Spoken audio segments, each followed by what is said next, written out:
इतना पावरफुल नौकरी करने वाला, इतना ऊंचा ओहदा में रहने वाला आदमी है, सूबेदार है, उसके नीचे कई सिपाही काम करते हैं, सूबेदार है। सभी लोग भेज कर आपको बुला लिया और अब आप मुझे प्रभु के बारे में आगे बताइए। मेरे प्रियो, आप मुझे प्रभु के बारे में आगे बताइए। मेरे प्रियो, आप कर्नेलियुस को देखिए, पूरे परिवार सहित आस पास पड़ोस मित्र सबको अपने घर में बुलाया है प्रभु का सुसमाचार सुनने के लिए। पतरस आया और सबको प्रभु यीशु मसीह के बारे में सुसमाचार सुना रहा है, सुसमाचार सुना रहा है यीशु मसीह के बारे में। वहां पे सुसमाचार को पौलुस बताता है, आप उसको देखिए, वहां पर लिखा है 34 में पढ़ेंगे तो लिखा है, तब पतरस ने कहा, अब मुझे निश्चय हुआ कि परमेश्वर किसी का पक्ष नहीं करता। पतरस को लगता है मैं ऊंची जाति यहूदी जाति से हूं, इसलिए प्रभु ने मुझे चुना है। पतरस भरम में जी रहा था, उसको लग रहा था मैं ऊंची जाति से हूं इसलिए प्रभु ने मुझे चुना है। मगर पतरस को उस दिन भ्रम टूटा। वो कहता है मैं अब जान गया हूं कि परमेश्वर ऊंच नीच भेदभाव नहीं करता, प्रभु किसी का पक्षपात नहीं करता, वरन हर जाति में जो उससे डरता है, हर जाति, कोई भी दुनिया की जाति नीची ऊंची कोई भी हो, वचन कहता है वरन हर जाति में जो उससे डरता और धर्म के काम करता है वह उससे भाता है। जो धर्म का काम करता है, जो प्रभु से डरता है, प्रभु के नजरों में अच्छा लगता है, प्रभु से प्यार करता है, प्रभु को वो भाता है। और वहां पे कहता है जो वचन इसने इजराइलियों के पास भेजा, जब उसने यीशु मसीह के द्वारा, जो सबका प्रभु है, यीशु मसीह सबका प्रभु, केवल क्रिश्चियन का नहीं, केवल विदेश वालों का नहीं, सारे देश के लोगों के लिए, सारी जाति के लोगों के लिए, सब के लिए वो परमेश्वर है। लिखा है वो सबका प्रभु है, शांति का सुसमाचार सुनाया। पतरस उस घर में पहुंचकर शांति का सुसमाचार सुनाया है। मेरे प्रिय भाई मेरे बहन, आज का जो प्रचार का विषय है, एक विश्वासी परिवार को कैसा होना चाहिए, तो इस वचन के अनुसार इस कर्नेलियुस के जैसा होना चाहिए, इस सूबेदार के जैसा होना। और फिर भी उसको कोई घमंड नहीं है, वर्दी का, किसी चीज का घमंड नहीं, और प्रार्थना करने में आगे है, दान देने में आगे है। उसका पूरा परिवार, पत्नी, बच्चे सब प्रभु का डर भय मानते हैं, सब प्रभु के दासों का आदर करने वाले हैं। जब प्रभु का दास उनके घर में आया है, आप देखिए कि उसके पैरों में गिरकर उसे प्रणाम किया है। मगर पतरस कहता है, हे भाई उठ जा, मैं भी तो मनुष्य हूं, ऐसा करने की जरूरत नहीं है। मेरे प्रिय भाई मेरे बहन, कर्नेलियुस कितना नम्र और दीन मालूम होता है। आज हमें इस वचन को सुनते समय अपने जीवन को जांचना है, क्या मैं सच में ऐसा हूं? क्या कर्नेलियुस के जैसा मेरी प्रार्थना है? क्या मेरा दान कर्नेलियुस के जैसा है? क्या मैं कर्नेलियुस के जैसा प्रभु का डर भय मानता हूं? क्या मेरा परिवार, और परिवार को कौन सिखाएगा? उस घर का पति, जो पुरुष है, जो उस घर का मालिक है, वो जैसे ट्रेन के आगे एक इंजन होता है, वैसे उस परिवार के आगे, उस परिवार के आगे पति जो है एक इंजन है। उस घर का बाप अपने पत्नी और बच्चों के आगे एक इंजन का काम करता है, जो घर को चलाने को काम करता है। मेरे प्रियो, उस घर के पत्नी और बच्चे को परमेश्वर का भय मानना कौन सिखाएगा? उस घर का पति सिखाएगा। पति के पीछे पत्नी, कहीं कहीं पत्नी प्रभु में आगे है तो पति पीछे है, कोई बात नहीं, आगे बढ़ना है। मेरे प्रिय भाई मेरे बहन, एक विश्वासी परिवार को इस कर्नेलियुस के जैसा होना चाहिए। एक विश्वासी परिवार को इस सूबेदार जिसका नाम कर्नेलियुस है, ऐसा होना चाहिए। आज इस प्रचार को, इस संदेश को सुनते समय हमें एक बार अपने जीवन को जांचने की जरूरत है। क्या हमारा प्रार्थना कर्नेलियुस के जैसा है? हमारा दान, हमारा डर भय प्रभु में कर्नेलियुस के जैसा है? बहुत सारे दुनिया में लोग प्रभु प्रभु कहने वाले हैं, मगर प्रभु को प्रभु प्रभु कहने वाला नहीं चाहिए। प्रभु की इच्छा पे जीने वाले लोग चाहिए, परमेश्वर की इच्छा को पूरी करने वाले लोग चाहिए।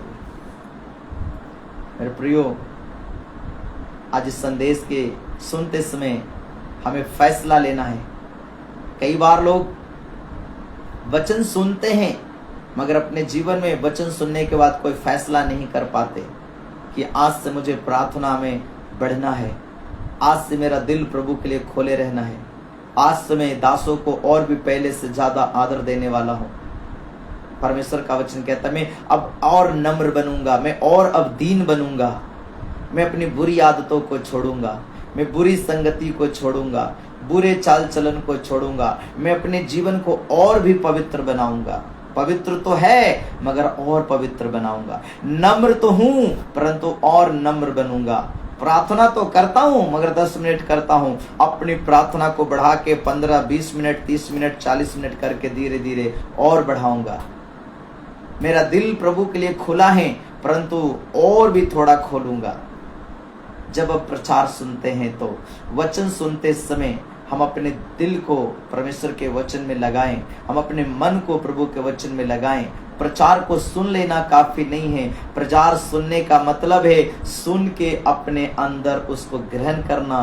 ग्रहण करने का मतलब जैसा हमने सुना उसके अनुसार चलना।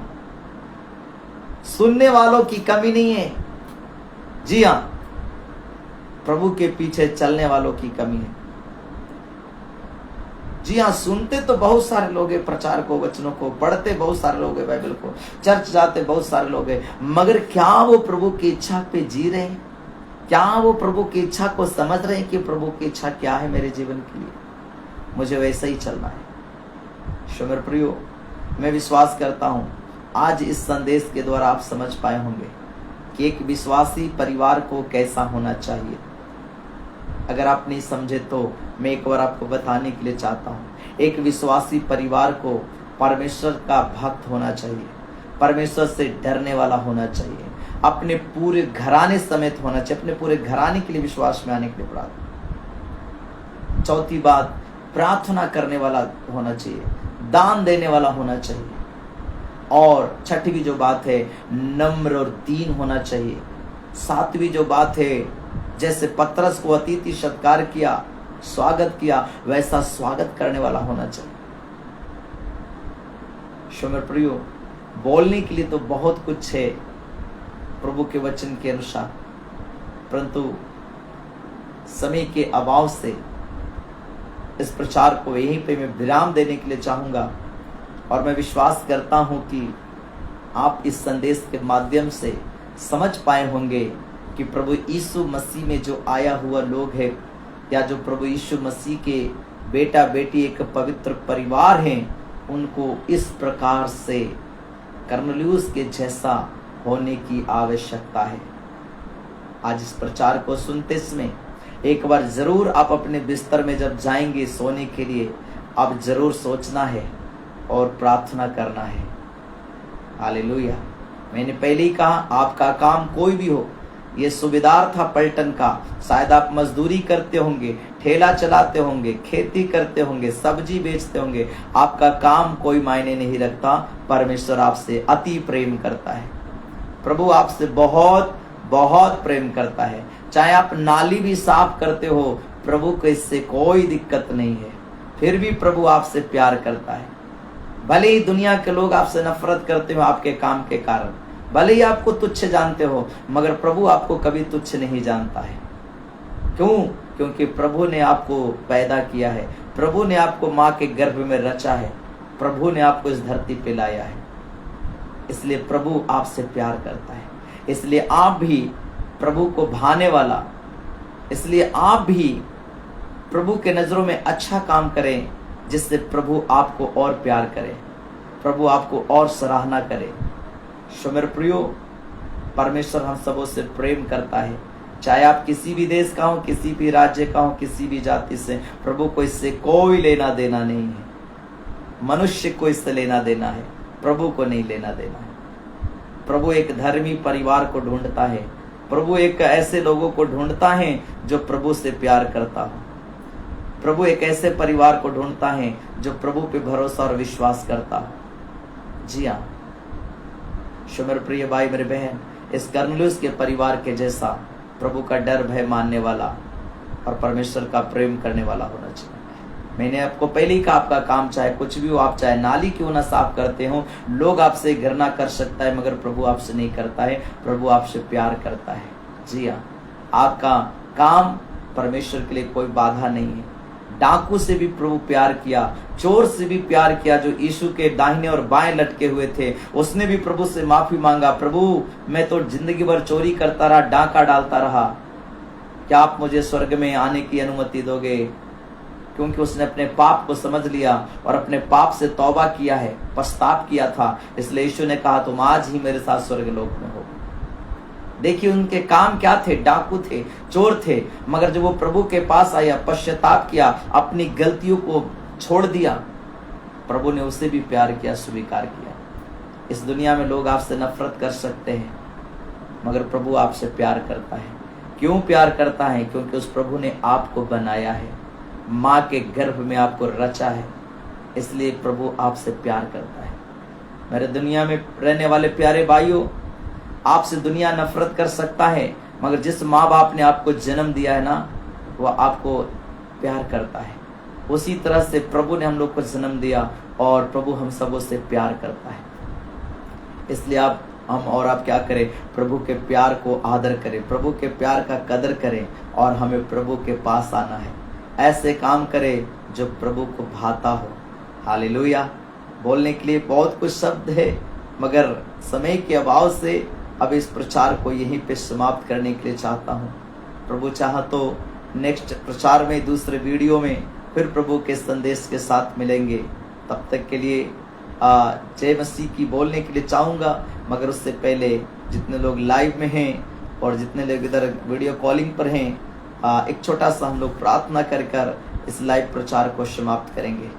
हमारे स्वर्ग में विराजमान हमारे स्वर्गीय पिता परमेश्वर, हम धन्यवाद देते हैं जितने लोग लाइव में प्रभु, जितने लोग वीडियो कॉलिंग के ऊपर है प्रभु जी, इन सभी जनों को आपके हाथों में सौंपते हैं। प्रभु सच में आप बहुत ही प्यारा पिता परमेश्वर है, अभी आप मनुष्य से प्रेम करने वाला परमेश्वर है।